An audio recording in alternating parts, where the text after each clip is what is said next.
Eh bien, chers frères, de même que le serpent de bronze fut élevé par Moïse dans le désert, ainsi faut-il que le Fils de l'homme soit élevé, afin qu'en lui tout homme qui croit ait la vie éternelle, nous dit Jésus dans l'évangile de ce dimanche, au cours duquel nous célébrons la solennité de la croix glorieuse.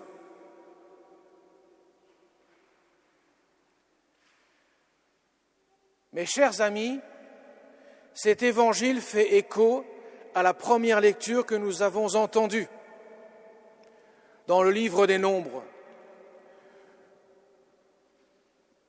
Dans le désert du Sinaï, les Hébreux ne cessent de récriminer.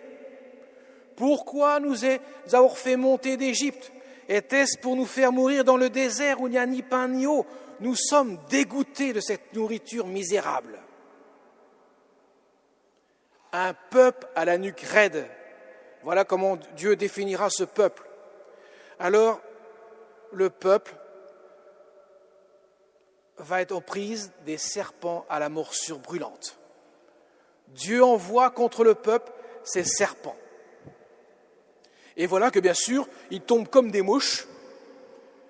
Ils meurent les uns après les autres une fois qu'ils ont été piqués par ces serpents.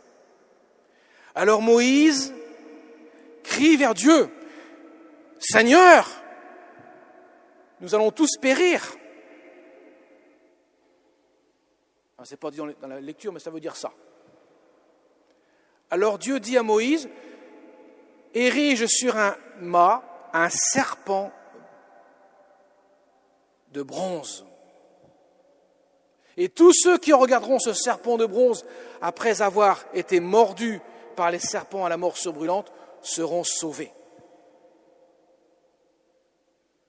Alors mes chers amis, il y a plusieurs lectures de ce passage. D'abord, que sont les serpents? Qui sont-ils? Vous avez tous entendu parler du serpent de la Genèse, le diable, Satan, qui vient tenter l'homme. Les serpents à la morsure brûlante sont du même type, du même acabit.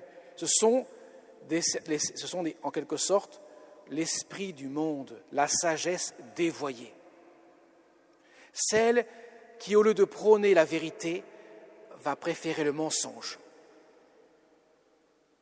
Autrement dit, les Hébreux ne cessent de récriminer contre Dieu, ils n'écoutent pas Dieu, ils écoutent l'esprit du monde. Ils sont en prise avec le péché, qui a comme conséquence la mort. Les serpents à la morsure brûlante, cette sagesse dévoyée qui change la vérité en mensonge, conduit les Hébreux à mourir, alors qu'ils ont été délivrés par Dieu de l'esclavage des Égyptiens. Donc effectivement, ils meurent dans le désert, mais aussi, ce n'est pas seulement la mort physique que ces serpents à la morsure brûlante vont causer, mais c'est la mort éternelle, s'ils ne se repentent pas. S'ils ne cessent de pécher et n'écoutent pas Dieu, ils vont à leur propre perte. Alors Dieu dit à Moïse, « Élève un serpent d'airain de bronze sur un mât. Et tous ceux qui verront ce serpent, autrement dit tous ceux qui croiront, non plus dans la sagesse dévoyée, mais la sagesse véritable, la vérité même, Dieu. Tous ceux qui croiront en moi, qui écouteront, qui se rappelleront du commandement « Écoute Israël, le Seigneur ton Dieu, l'unique Dieu », à ce moment-là, ils seront délivrés de la mort. Alors de la mort physique pour les Hébreux, mais également de la mort éternelle. Alors évidemment, le serpent de bronze dans l'Évangile, quand Nicodème entend cela, il sait très bien, il connaît très bien l'Écriture, mais il ne comprend pas. D'ailleurs, Jésus lui fera le reproche. « Toi qui es maître en Israël, tu ne comprends pas ce que je dis. Mais qui pourra comprendre alors ?» Mais bon, Nicodème va se laisser pourrait-on dire, conduire par Dieu pour ouvrir son cœur. Et il comprendra, bien sûr, après la résurrection, après la Pentecôte, quand l'Esprit Saint viendra sur lui. Tout est obscur pour l'instant. Évidemment, Jésus se compare au serpent de bronze, de même que le serpent de bronze fut élevé par Moïse dans le désert. Il faut ainsi que le Fils de l'homme soit élevé. Jésus, élevé sur le bois de la croix, car le serpent de bronze, c'est bien sûr l'image du Christ en croix.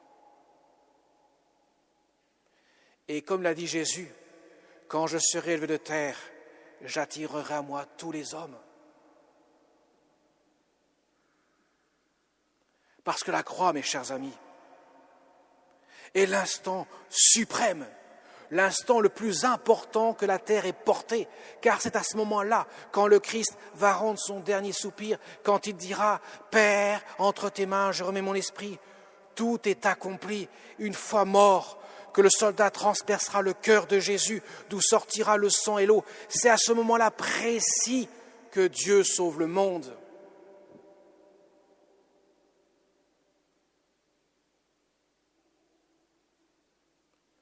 Quand nous serons au ciel, nous aurons tous les yeux rivés sur cet instant présent où le Christ sauve le monde sur la croix. Nous serons sans cesse en train de chanter les louanges de Dieu en disant « Miséricorde, Seigneur, miséricorde ». Ce jour-là, tu nous as fait miséricorde. Ce jour-là, jour béni de Dieu, tu as transformé notre malheur en gloire.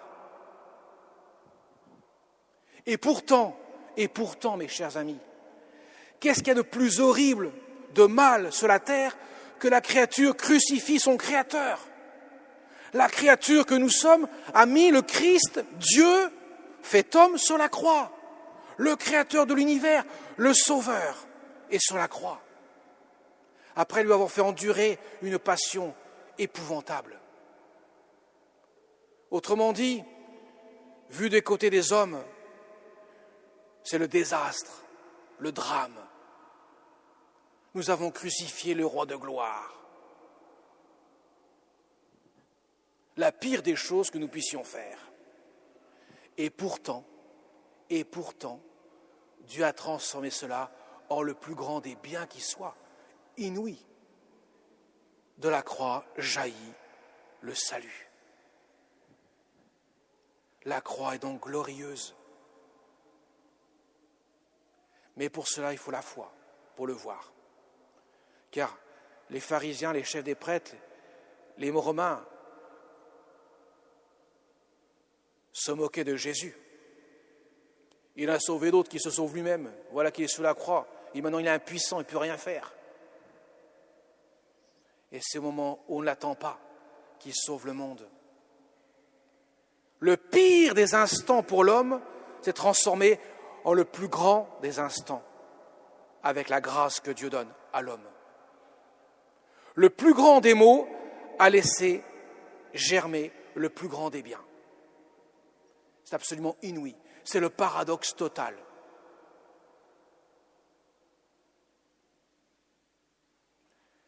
C'est à ce moment-là que le Christ s'est uni à son épouse, la Sainte Église. Le lit nuptial du Christ et de l'Église, c'est la croix. Quand le Christ, son cœur a été transpercé, libérant la puissance infinie de sa miséricorde, son Église, son épouse,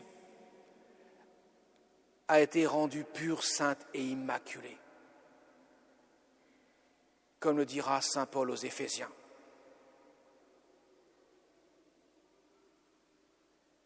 Elle est transfigurée de lumière. Et celle qu'il a expérimentée au moment même où ça s'est déroulé, c'est bien sûr la Vierge Marie. Son cœur traversé par le glaive de douleur. Elle est debout au pied de la croix. Elle qui signifie à elle seule la Sainte Église de Dieu. Elle-même qui a reçu des grâces, qui vient de ce moment précis, la préservant le tout du péché originel, environ 49 ans, 50 ans plus tôt, quand elle a été conçue dans le sein de sa mère, Sainte Anne. Et même par la même occasion, l'Église devenant sainte, pure, immaculée, nous recevons les grâces du Christ. L'épouse reçoit tout du Christ. Mais là où est passé l'époux, là passera l'épouse. Vous savez que dans le catéchisme de l'Église catholique, il y a un petit passage qui dit cela. Et à l'époque, on était en 92, un petit peu avant, le pape Jean-Paul II, le saint pape Jean-Paul II, le cardinal Ratzinger, qui était en charge de la rédaction du catéchisme, ont insisté pour mettre ce passage dans le catéchisme. Et pourtant, plusieurs voix d'évêques étaient revenues à Rome pour dire que c'est délicat. Et ils ont insisté. Et ce passage dit clairement que l'Église fera l'expérience que le Christ a fait de la croix. L'agonie, la flagellation, le couronnement d'épines, le portement de la croix. Bien sûr, de manière, pourrait-on dire, de manière invisible pour nos yeux de chair. L'Église n'est pas une personne couronnée comme le Christ, mais dans chacun de ses membres, elle vit en quelque sorte, à travers les époques successives, une part de la croix du Christ. De sorte que les premiers siècles chrétiens, de nombreux martyrs ont versé leur sang. Ce qui a même fait dire à Tertullien, sang de martyrs, semence de chrétiens. L'Église ne s'est pas réduite en peau de chagrin parce qu'il y a eu de nombreux martyrs. Au contraire, elle a ensemencé les cœurs. Parce que la victoire est donnée dans l'offrande du Christ. Et le Christ invite chacun d'entre nous à porter notre croix. Ça veut dire accueillir son amour miséricordieux, à vivre de cet amour miséricordieux pour que nous puissions nous-mêmes être transfigurés de lumière, de la gloire de Dieu. Voilà, mes chers amis, ce que nous célébrons aujourd'hui. La croix est glorieuse, car c'est sur la croix que Jésus a vaincu la mort. Aussi paradoxal que cela puisse être, c'est quand il meurt qu'il détruit la mort.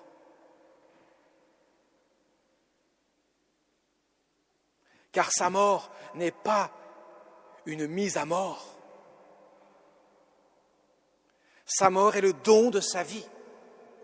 Jésus dira dans Saint Jean, « Ma vie, nul ne la prend, c'est moi qui la donne. » On ne peut pas atteindre à sa vie, il la donne, malgré toutes les forces du mal qui se déchaînent sur lui, il donne sa vie au point d'en mourir. Et c'est en ce sens-là qu'il est victorieux.